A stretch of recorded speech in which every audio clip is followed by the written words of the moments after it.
Салому алайкум ба ҳама мардуми муҳоҷир, ба ҳама мардуми тоҷик, ҳар як нафаре, ки ҳама вақт наворҳои моро тамошо мекунед, дастгирӣ мекунед, комментариҳои хуб менависед ва боварӣ доред. Хубе, иншааллоҳ ҳар яки шумо навор мешавад дар масъалаи амнистия қонуни 1126. Навори гузашта бигем дар ин масъала гуфта будем, вале гуфтем оддӣ карда дар навори гузашта ҳолатҳое ки ба мардум шидагӣ ва ба кадом нафарҳо дахл дорад, дар навори оянда гуфтем маълумот мерасонем ва ин видео бигем дар ҳамин масъала мешавад.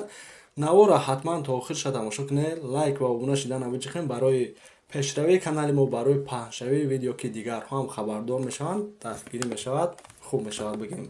Ва ногуфта намонад, нафарҳоида ки билети ҳавопаймои куҷое ба куҷое дар кор мешавад, номерҳои мондагида метавонед ки муроҷиат кунед, бе ташвиш харидорӣ кунед. Дар WhatsApp нависем, беҳтарин мешавад ва сар мекунем мавзӯъро. Аввалан бигем амнистияе ки қабул шид, яъне аз 3 декабри соли 2024 ва гуфта шудагие ки то 3 апрели 2025 нафарҳое ки дар Россия қарор доранд бояд ки худшона қонунӣ кунанд, агар ки ҳуҷҷат накунанд дар ҳисоби депортатсияшудагиҳо дохил мешаванд, ки баъд аз 3 апрел тафтишот боз зиёдтар мешавад дар Россия, ки дар ҳолате ки ҳуҷҷат накарден, бигем ки шуморо ҳуҷҷат пурсанд, бинанд ки ҳуҷҷат кардагӣ нестем ва депортатсияен, чера спецприём рой мекунад ки нафарҳое ки дар спецприём бошанд медонанд ки як рӯзуш чӣ хелай барои ҳаму ҳуҷҷат кунед ва мефаҳмонем. Хоб, амнистия ном кардана, вале худмон қонун мегем, барое ки амнистия то ҷое ки медонем уера мегӯянд ки нафарҳое ки депортатсия шудагианд, нафарҳое ки видварения запрет доранд, авф мекунанд. Вале ин хел нестай. Аввалан ба шумо номбар мекунем ба кадом нафарҳое ки ин қонун дахл надорад. Хоб, нафарҳое ки депортатсия шудагианд, видварения запрет доранд, ин қонун ба шумо дахл надорад. Бигем ки ба ин қонун наметавонед ки депортатсиятона кушоед. Ягон чӣ хеле ки будам хел меистад. Ва нафарҳое ки аз Россия берун қарор доранд, ин қонун ба шумо ҳам дахл надорад. ҳатто шахсоне ки депортатсия доранд, дар Россия қарор доранд, набаромадем, бигем депортатсиятон кушода шудагиай, шумо ҳам наметавонед ки аз Россия набаромада ба ҳамин қонун ҳуҷҷат кунед. ва шахсиятҳое ки видварения доранд, дар муҳлати додашидагӣ баромадагӣ нестанд, шумо ҳам наметавонед ки ба ин қонун бигем ки ҳуҷҷат кунед. ва чӣ гуна ки медонед, нафарҳое ки патент мегиранд, дар ҳолати патент гирифтан шумо бояд ки то охири патент тамом шидана чекша аплатит кунед.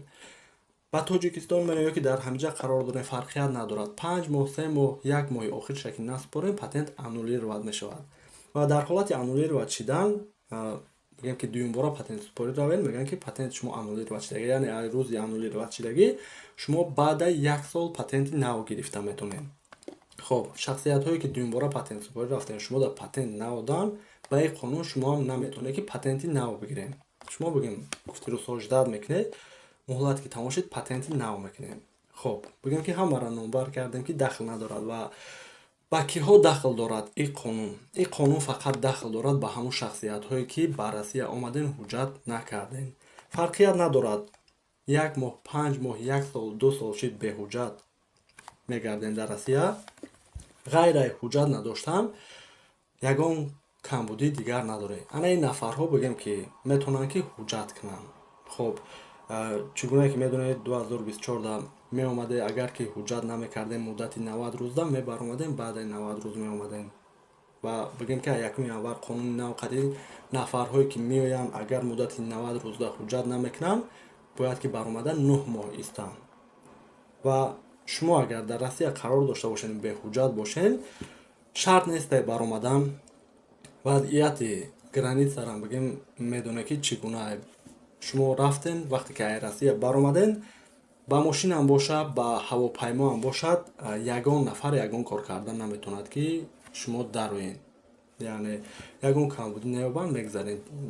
Нафарҳои мегардондагиам бигем назар ба пештарара зиёдтарай.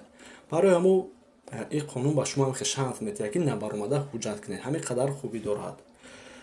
ва ба киҷо муроҷиат кунем? Мегам МВД территориятонда, ФМС Сахровода, ё ки отдел по вопросам миграции территориятонда, ки ҳуҷҷатҳои шуморо тафтиш мекунанд, баъдан изи ангушт меспорен, фотографирования, яъне аксгирӣ мекунед, духтур мегзарен, экзамен барои забони русӣ ва штраф ё ки ягон қарз ай налог бошад месупорем ва метавонед ки ҳуҷҷат кунед. Яъне агар бинанд ки шумо просрочен шудагӣ, дар ин ҳолат шуморо видварени депортатсия намекунад ва метавонед ҳуҷҷат кунед.